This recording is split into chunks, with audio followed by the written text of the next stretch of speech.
Almost $1 million. That's what happened with us when Now that you're. we moved back from Northern Virginia.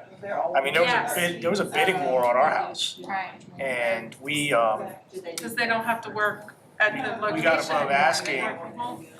We actually sold it before it hit MLS because the word got out that we Yeah. would sell. Yeah. And so we, came out here and built a house that we wanted. We still have some money in the bank. Yeah. We have to be able to resell it, so Right. you don't wanna be like, It's definitely not a buyer's market. no, And you get to a place in your life, you don't wanna have another mortgage payment forever. forever, yeah. Yeah, And you my wanna be able daughter, to. I don't know where she's gonna stop, like having our own house, I can't say that eventually, you know, when she has grandchildren, 20 years from now, eventually end up with her. Mark's laughing at I'd like to call this January 20th, 2022 special call meeting of the Bedford County School Board to order. Mr. Hazelwood, would you please read the roll? Ms. Kirby? Here. Mr. Hill? Here. Ms. Hairston? Here. Mr. Holbrook? Here. Mr. Leamy? Here. Dr. Neely? Here. Mr. Nelms? Here. Madam Chair, you have a quorum. Thank you. Do I have a motion to allow board members to participate remotely in the January 20th, 22 special calls meeting in accordance with BCPS policy BDD? So moved. I have a motion. Do I have a second? Second. Second by Mr. Nelms. All those in favor signify by saying aye. Aye. Opposed? Motion carries. Do I have a motion to approve the agenda? Madam Chairman. Yes, ma'am. Madam Chairman, Yes, ma'am. thank you. I'd like to make a motion to delay the vote to amend the action item 2.01 Health and Safety Plan to allow all Bedford County Public School employees and community members an opportunity to share their concerns and suggestions in order for the board to make a decision that is in the best interest of everyone. Okay. Second. I have a motion by Ms. Harrison and a second by Dr. Mealy. All those in favor signify by saying aye. I think we need some discussion. Oh, I'm sorry. Discussion? Well, I would like to say, and I'm sure many of you have received numerous emails, probably phone calls from our community regarding their concern for moving the date up and allowing our COVID mitigation strategies certainly to be altered. It's concerning for so many staff members regarding so many issues with the pandemic. We have a major issue with substitute teaching, finding teachers to cover. And when schools can't get a sub to cover, then principals, teachers, assistant principals, central office staff members, paras are all having to substitute teach. And this is concerning. And the potential of it getting worse is certainly there. Today, the Virginia Department of Health reported that we have 134 new cases of COVID in Bedford County. The 7-day average number of daily new cases reported is 117 cases. And since our students and our staff have returned from their holiday break, our January positive student cases total 415. And we've had 103 positive staff cases. These numbers are concerning, and they should concern each of you. I'm asking that we pause this vote and that we give our community, our teachers, our staff, an opportunity to give input. Madam Chairman, Yes, Dr. Mealy? I agree with Ms. Hairston. As we all have heard, I've heard from dozens and dozens of teachers and staff. The BCEA has weighed in. They represent hundreds of teachers in this county. And they would like their voices to be heard. And right now, they feel like their voices are not heard. They feel devalued. Their morale is sinking. And they just want us to at least ask them. I know Amherst County is holding a special meeting for that very purpose, to try to conduct a survey, to hear from staff. I mean, we're looking at staff, and I think it's unconscionable for us as a board that we do not even simply reference staff when we are in a new state of emergency. The very people that are on the front lines, the very people that are most at risk, and the very people who without their service, we wouldn't be able to keep the schools open. But all of us sit around this table month after month, and many of us, all of us at one time or another, have thanked everyone for their service and thanked them for what they do, and thanked them that they know that we know that their job is very hard. And yet when it comes to a major decision like this, that's going to directly impact them, we don't even think to ask them. It's just devaluing. We can't say we appreciate them, but we really don't want to hear your voice. We can't say we really appreciate you, but don't allow them to have a voice. So I think it's really incumbent upon this board to at least pause this so that we can at least ask them how they feel. And I don't know what that's going to be. You may have the majority of them say, well, I do want to get rid of masks. I don't know what that'll be, but at least we need to ask them. And it's not going to be a huge thing to do in a day or two, because all we need is a couple of, all the schools need is an index card, a piece of paper, cut in 4 pieces. They can put a little sticker on it. You know, do you agree with changing the BCPS mitigation strategies and mask policies? It's a simple yes or no. Check it off. No name, no school. Give it to the principal. Let the principal tabulate it and call it in to say Dr. Cornett. So it is something we could do very, very quickly. It doesn't have to go out on an email. It probably would be better if the principals just called their faculties together and said, take a minute and check this off and put it in the basket or whatever. But we can't say we value them and yet not want their opinion. So I think it's really, really important. Our teachers have certainly expressed how distraught they are that we have just passed them by, teachers and staff. Thank you. Madam Chairman. Yes, Ms. Harrison? I'd also like to say that I'm really struggling with understanding why the board has decided to remove the contact tracing, particularly when we see and know that the numbers are rising in our county. But yet we make phone calls to our parents if there's a case of lice in the school, if there's other health issues within the school. I know this because having served as principal, we've had to make those phone calls. We've had to send out letters notifying our parents. And why would we stop the contact tracing and informing our parents of something that is so important? Thank you. Any further comments?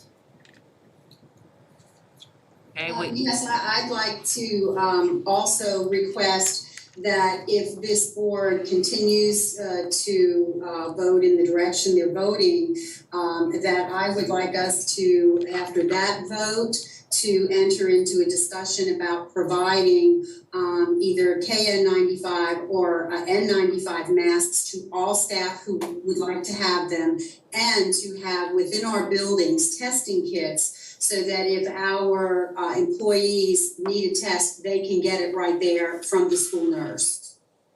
Okay, and I can appreciate that, Dr. Mealy, but also tonight we have inclement road conditions, and I would like to stay on the agenda. Those items are not on the agenda to proceed with, and we need to get the people here home safely, so we can address that. You can either send in an email and we can have it responded to, or we can call another meeting when the road conditions are better and have a special agenda item for that. Okay, we have a motion by Ms. Hairston, a second by Dr. Mealy to postpone the vote. All those in favor signify by saying aye. I would like to postpone the vote. All those opposed? Nay. No.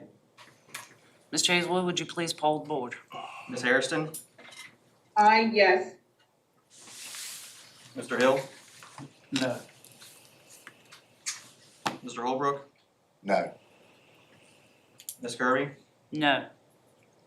Mr. Leamy, No. Dr. Mealy, Yes, Mr. Nelms, No.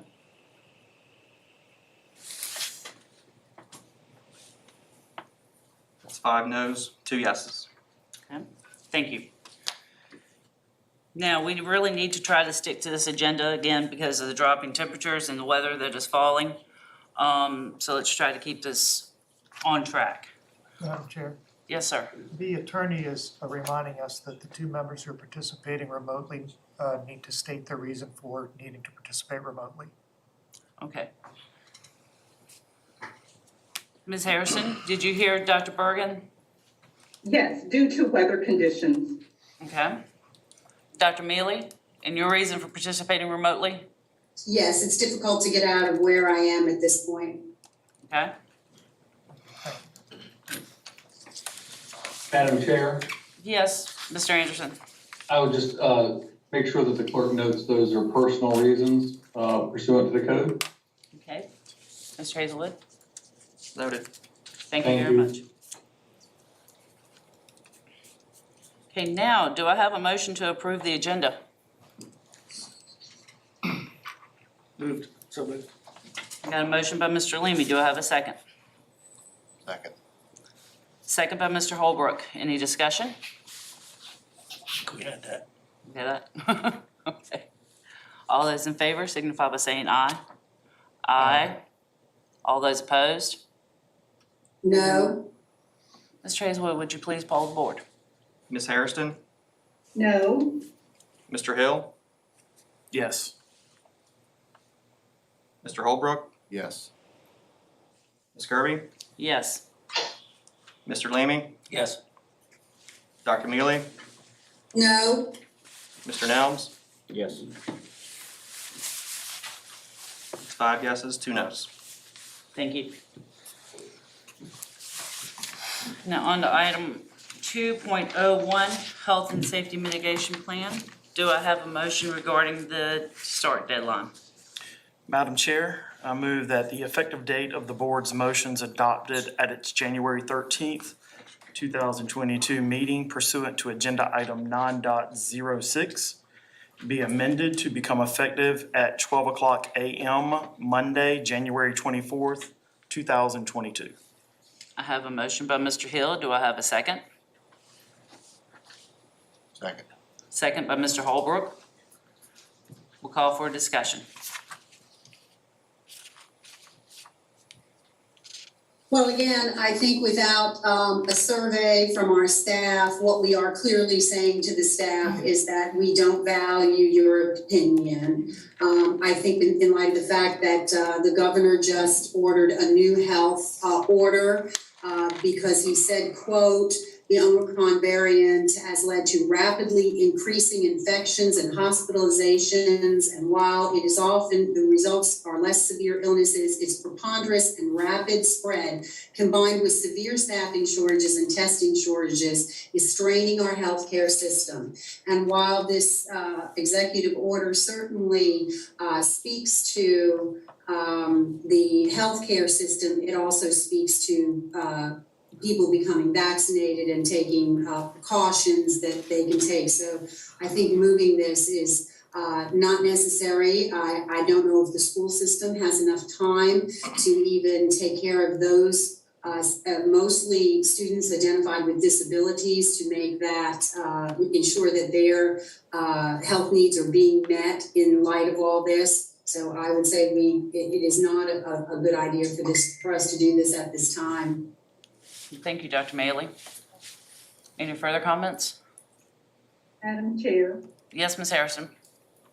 I'd like to just say once again that removing the contact tracing is very, very concerning. It is very important. The numbers are there. The cases are rising. Finding substitutes are difficult. Teachers, staff members are feeling a high level of anxiety.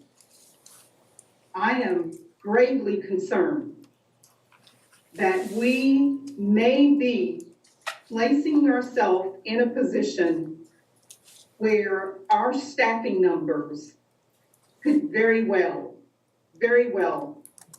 be lowered. We could see some of our finest teachers and staff members leaving our division because they do not feel protected, respected, and honored in their roles. This is very disappointing. Thank you, Ms. Harrison. Any other comments? I'm going to say that I'm actually in favor of the February 1 deadline. I know we've had inclement weather this week that has not enabled parents to go out and do what they need to do to feel safe and to protect their children. I believe they need a little more time. I believe central office needs time to assess the situation of what special options we're going to have to fulfill. So with that being said, no further comments? We'll call for a Madam vote. Chair, I'd like to say, Yes, sir. I would like to hear from the staff, not that it would change my, my stance on it personally. But I think it is probably a good idea to hear from them. Because I think that, it might be, I could be surprised as well, but I think that you'd be surprised, especially if it is anonymous, how many, would be for what we did, versus keeping the mask. I mean, I understand we are having shortages of bus drivers and teachers and things, but I'm not so sure it's because of the virus itself, other than more so than the environment that is at school, and has been in the past 2 years. It's a lot of tension between everybody, a lot put on people's plate. And I just feel that the mask has done more damage to the school system than the virus itself. It's been 2 years, and if the mask was working as lots of people claim, we wouldn't be where we're at. So, that's just my thoughts on it. Thank you, Mr. Hork. Any more comments? Yes, Mr. Chairman. Yes, ma'am. Yes, I thank Mr. Holbrook for that, because at least it's a recognition that staff should be heard from and take their thoughts taken into consideration. And I agree with him. I don't know what the staff will say. You may have the majority of the staff say, yeah, it's fine. I don't know what that's going to be. But the point is that we're clearly sending a message. We don't really care what you think because we don't even bother to ask. So I think that's really, that's going to be devastating to all staff, teachers, bus drivers, everybody who helps us with education every single day. And I just think it's unconscionable on our part that we would just be so dismissive of the very people that keep us going every day. Okay. Madam Chair, Yes, Mr. Hill. I would remind this board that our community, which consists of not only teachers and staff, but also parents, and just community members, spoke on election day of what their expectation is. We made that decision last Thursday night that we were making mask optional. That is what our community wants. Our governor has said January 24th that option could be available on the 24th. And I would not want to go back on our word to our community that we would do that as soon as possible. The governor has given us even a week sooner than what we as a board had voted on. Now, if you want to do the survey, you can do that afterwards and get feedback. But as far as I'm concerned, this board needs to move forward with a January 24th date, which is what our community overwhelmingly asked for this past election. Thank you, Mr. Hill. Any further comments? Yes, Dr. Mealy? I agree with Mr. Hill. We voted on this last week, or the last meeting we had. And I think it's important that we stick to that vote. I think we also have to remember one other group of people, even in a week's time, and that is the immunocompromised people. That people who have children who are immunocompromised need time to make other arrangements. These children are very, very vulnerable, and we are, neglecting them as well.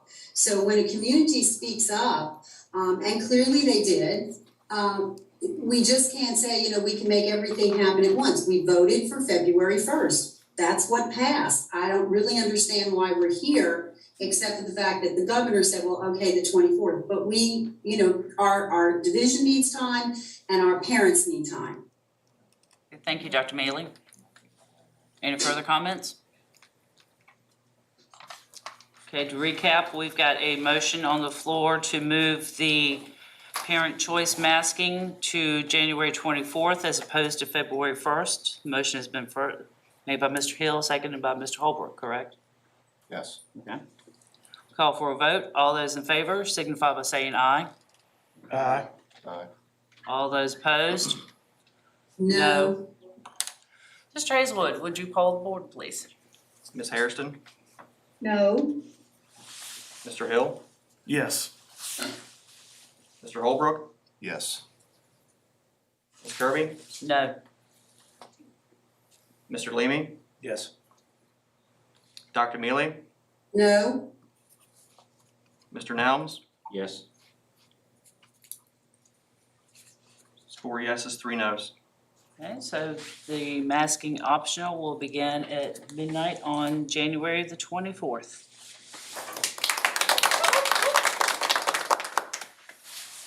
Okay, do I have a motion to adjourn? So moved.